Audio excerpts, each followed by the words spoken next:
Hello there, folks. I am joined here by Paul, and we're going to be, and these guys are from Triskelion Games, whichever way you say it, it both works. Triskelion, apparently. Triskelion, that's the way to go. And if you like dungeon crawlers and games of that ilk, this collection seems like one for you. Can you sort of walk us through what you guys are doing, this kind of selection of different games, your shared universe that sort of binds it all together and all that kind of thing? Yeah, absolutely. So all of the games that you can see before you are part of the Thinning Vale range. So the Thinning Vale is set in Innisfail, which is a latter Iron Age version of Celtic Ireland, and it's a horror fantasy version of that, really. So instead of going through to a fairy realm through she burial mounds, you'll instead go to the other side of midnight, which is a bit more twisted and involves a Celian and Unseelie court that are in eternal loggerheads with one another. And I've read enough Dresden Files to know how badly that goes. Right, yeah, exactly. I'm a little bit like Harry Dresden, actually. You get me around any electronics, it gets to be mayhem pretty fast. But yeah, so it started out a few years back. I suppose about 5 years ago I started to develop the Thinning Vale. We attempted to crowdfund it, but we were new on the scene and it was just post-pandemic. It didn't go well for us. But we're going to be bringing it back this year or early next. We're not too sure. But last summer we successfully funded the solo or two-player game Cormac McCart on the Other Side of Midnight, and its boss battler expansion Denizens of Midnight, and a Reaver's Tale where you play as a forsaken elf on the other side of midnight who's trying to get his immortality back, and he has to do that by courting nefarious underworld factions in the Underpalaces, doing jobs for them to try to gain the reward, which is he becomes a champion, goes into the death pits of Nightmare to face against a nightmare creature for their entertainment. It is so incredibly metal, which I love. Right. So, if you don't get your face ripped off, right, you can get your soul back and your immortality, and that's what Calcian's all about. In Cormac, which is set later, he's actually a villain and he's completely given into damnation. But Reaver's Tale, he's at that fork in the crossroads, and you can take him either way you like, really. And to be fair, he plays pretty well as a villain. No, he plays really well as a hero. You should definitely do that. Red Mist skirmish game over here on the left, which is all of these painted miniatures are for, is a PvP skirmish game, but it does have a little bit of a twist to it. There's a 6-scenario campaign where the ghouls are a meddlesome faction that get in the way of all your best laid plans. But as the game goes on, a patron will hire you to try and take out the Ghoul King, who's in a labyrinth. The Goblin King. No, the Ghoul King. Yeah, the Goblin King's David Bowie, isn't it? We don't want to take out David Bowie. He's lovely. Oh, he's already gone, isn't he? Yeah. He's here in spirit. Yeah, that's right, yeah. So what was we talking about? Oh, yeah, a Ghoul King, right? So you're going to go and take the head of the Ghoul King, but now you've got to work with the people that you've been fighting against for the last 5 scenarios, so that might not go too well, and you're certainly not going to trust each other.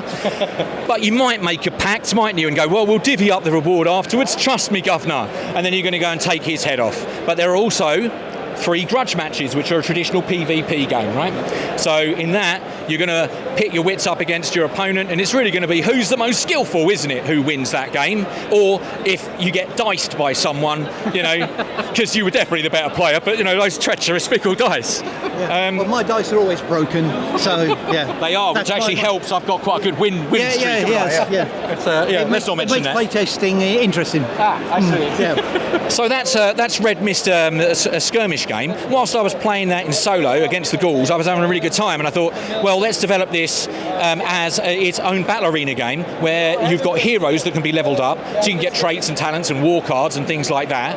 And that's what Red Mist Adventures is, really. You play as Folan Shadowblaze, which is this red-haired guy at the front there on that battle map. And you can also play as his ally Faust, which is a bar guest.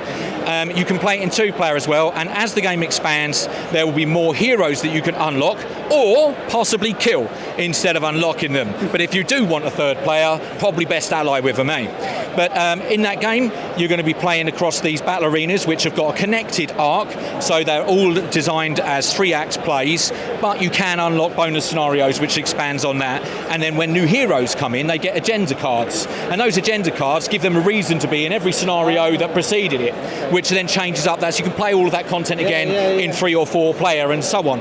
And then, of course, you can link the battle mats together, to have up to 5 players. That's where we're going to take the game in the end. Now, with Red Mist Adventures, that's really born of the situation with the tariffs. I was thinking to myself, would it be really good if we can have something that is digital, but supported by an on-demand product? So we've gone through Tribes, which is on My Mini Factory. You can subscribe for $10 a month. You get the whole thing digitally, and all you need to bring is a couple of these 12mm dice, which most people have got if they do a bit of wargaming. Everything else you can buy through Only Games. We're in the proofing stage at the moment, so over the next couple of weeks all that stuff's going to be live. Right now you can buy the welcome pack miniatures. Oh, wow. But there will soon be all of the rest of that. In fact, we should get our samples sometime during this event.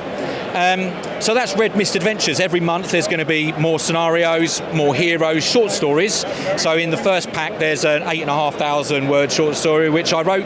There will also be some audio books to go with that, which I will write myself. Yeah. Oh, cool. That's really awesome. Yeah. Why not, you know? So they will all be like this, and people are like, It'll be as metal as the game is. So, yeah, as hardcore as I can take it. Yeah, that's it. So that's Red Mist in a nutshell. So with the subscription, you get a 10% discount on the Only Game store, which is obviously worth more than the value of your subscription when you start to buy a physical product. Right. And you'll get it after a couple of weeks instead of waiting 18 months through a crowdfund and being at the mercy of tariffs. Also, if you're in the US, they've got a US hub. So they've got a UK hub and a US hub, I should say. So you don't have to worry about that side of things either. So you'll definitely get your product. I really love the passion that you guys have for this, and I love that you've built up this world and this interesting dynamic and all these different variants and all that kind of stuff. And the fact that you've made it accessible through various avenues for people to get it stuck into the game, which is always nice, I think, because it means if people want to get absorbed in your world, they've got a nice, easy entry point to have some fun with it, and then step into different products and go in different ways. Yeah, thanks, Ben. That's something that we've definitely worked with, because the idea is that if you get used to the mechanics in, say, the Thinning Veil or in Cormac, then when you start to play the other games, there's so much that's in sync with that. It's a nice ecosystem. Yeah. Absolutely, yeah. And so your familiarity is that there's a few differences here and there, but for the most part, that familiarity is going to be cross-sectional through the product, so you can just dive right in. So yeah, accessibility is key. And if you're a fan of painting, you've got some lovely miniatures to paint, but not too many, just enough, which is always good. So. Right, yeah. There's too many of the same sculpt, right? You see, like 30 zombies, nice. Yeah. So yes. Make sure to come and check out the folks from Triskelion.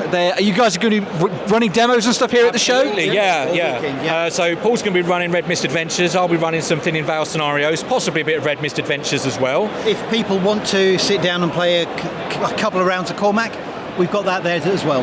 Yep. Or even Red Mist. So we're going to be there in Hall 4, stand 720. Brilliant. And folks can obviously find you guys online as well and all that kind of thing as well. Yeah, we've got a website, Discord, all that, yeah. We'll have links and stuff in the doobly-doo, as they call it. And yes, we'll catch you guys later in the rest of the live blog and, of course, on the live stream. Goodbye for now.